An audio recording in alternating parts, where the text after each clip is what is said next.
Welcome to another edition of First and 10 with Rams coach Joe Prud'homme. I'm Jimmy the St. Christopher.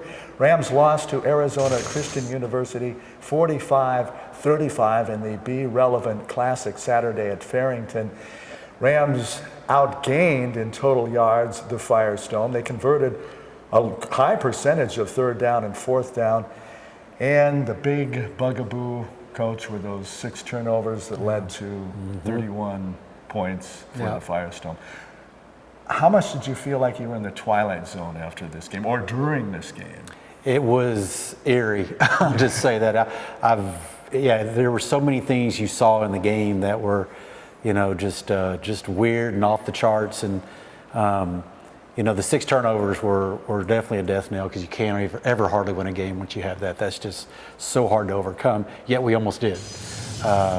You had calls and non-calls. You had just weird plays. You have a kickoff return almost for a touchdown, gets down to the 1, and then you don't score on it on some bad, situations as far as a snap that was too high, and then you get a holding call that was questionable, and then the kid makes a great catch where he reaches around from the DB and takes it, and that gets wiped off, and then a fumble that wasn't a fumble for a touchdown. It was just so strange. It was surreal, really. I mean, I've never seen that many ups and downs and ins and outs in a while. What do you say to the club after a game like that? Well, we have to go back to work. I mean, there's nothing you can do. I said, we made way too many mistakes. I mean, I can't fault their effort. I thought our effort was good. The effort level was always there. You just can't overcome that many mistakes. And we have to put together a game to where we're solid in all 3 phases. We haven't done that, except for Texas College to a certain degree. We were pretty solid there. But we just have to put it all together. And, I just told them, thank goodness it wasn't the last game that would go out on. Yeah, you have one more, but how disheartening is that? I mean, you seemingly made a lot of strides from last year's team to this year's team. You have as many wins now this year with one more game to go as last year, but how disheartening is that to a team? It's tough to overcome. I mean, but you have to turn the page and move on, because if you don't, you get bogged in your own self-pity and self-misery, and you can't do that. But the thing that's been so different from last year to this year is when we got beat last year, we got beat. I mean, most of the time. There was a couple games, 3 games, I think, where it was within 8 points or 10 points. This year, it's been like down to the wire, last play into it, and won 2 of those, but should have won, in reality, at least 3 of those, I think, but didn't do it. What you should do and what you can do and what you actually did aren't always the same. But our competitive level has been better, and we're doing it with this past week 5 starting freshmen on the offensive line, going against a very senior veteran group. We had a lot of young kids playing, and we just made too many mistakes. How much does maturation and experience help in discipline and also consistency, which I know you're striving for? Oh yeah, I don't think there's any. I mean, that whole thing of, you can't underestimate experience. You can't underestimate a mature football team versus a team that is immature or younger. It's everything. I mean, to have the experience, to know what to do in those situations all the time, having more of that been there, done that mentality and attitude, as opposed to so many things are new and so many moving parts that you have to get them adjusted to. I think it goes a long way whenever you have an older, more veteran team.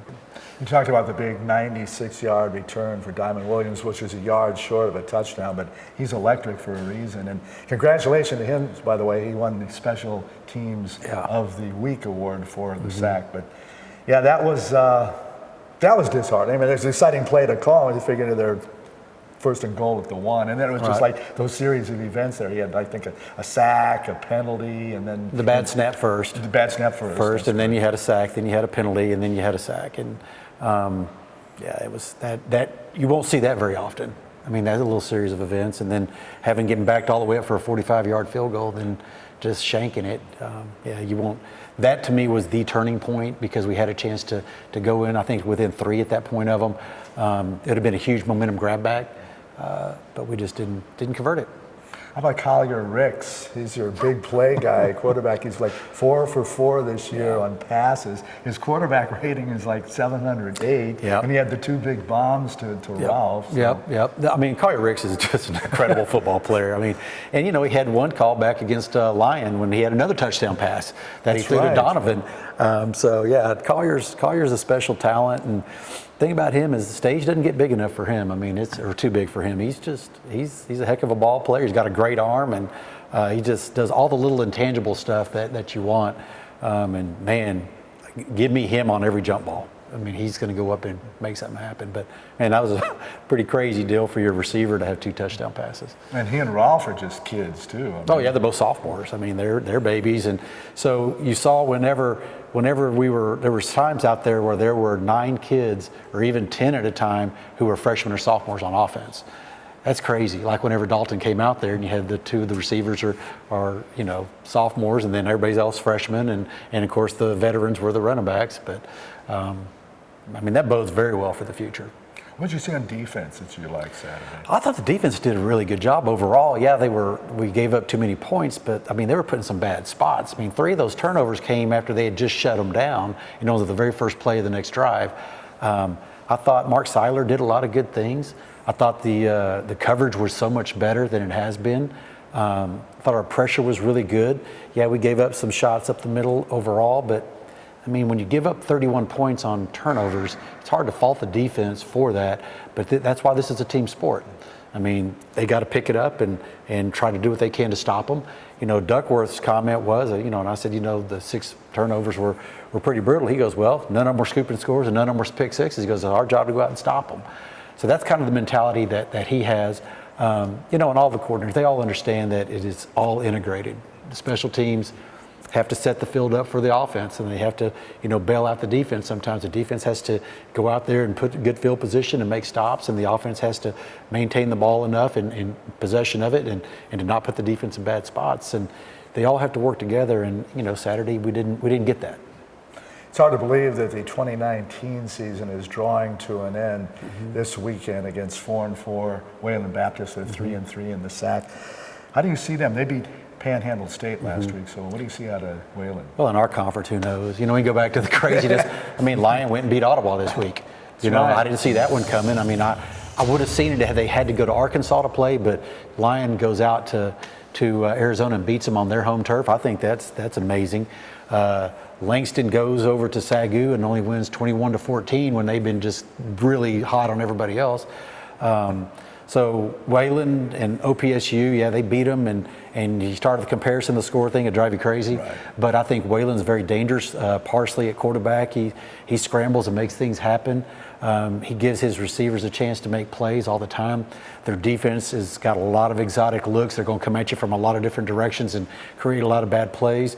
They got an Australian punter who's like 6'5" and booms it way out of there. So, it's going to be an entertaining game again. I'm hoping that, we come out, we're ready to play. That's, our job to get them ready to play, and we'll be ready. And just a matter of executing at this point. Whichever team executes is going to win the football game. Whichever team doesn't turn the ball over will probably win the game. If it's just heads up, knocked down, we'll see what happens. I think, we're evenly matched. But we'll see. It's going to take a great effort from us. It's going to take a great effort from them to beat us. But it's going to come down to the big plays and the turnovers. Is one of the keys not letting them set an early tempo and getting a big lead early? Oh, yeah, no question. If we can get off to a fast start and get a lead and protect it, I think we're going to be in good shape. If we could just get out and not allow them to get the big lead on us, yeah. And they have that Johnson and Vaughn, a dual running back threat to go with Parsley, the quarterback you mentioned. Yeah, pretty dangerous group. I mean, they're explosive, got some big play capability, and we have to eliminate explosive plays by their offense. And you touched on their defense. They have Justin Wheeler, who was the SAC Defensive Player of the Week last week, and then Caleb Thornton too. Yeah, so. Yeah, and Wheeler's he's out of Arlington. He's a Seguin High School guy. So I watched him in high school a little bit and really liked him, and he just decided on Wayland instead of us. How fast does the season go for you? I mean, it's already final game of 10 this Saturday. There's times where it seems like it's taken years to do it, and there's times where it just flies by, and it's kind of at this point it feels like it flies by. When you start to have home games, it really makes it go faster. But it just seemed like it just started, and we just got off the road, and now it seems like it's over. But we have to really have a great finish for the seniors because it's senior day, and we want to send those guys out the right way. And then we mentioned Ricks and Rolf and a number of other younger players that will be back in the future. And speaking of the future, after the game Saturday, when do you start looking ahead to next year and recruiting for next year? We already started recruiting. We're doing that. The recruiting never stops, and we're trying to get the right guys that are going to fit the program, that where we have our needs, and that they're the right guy.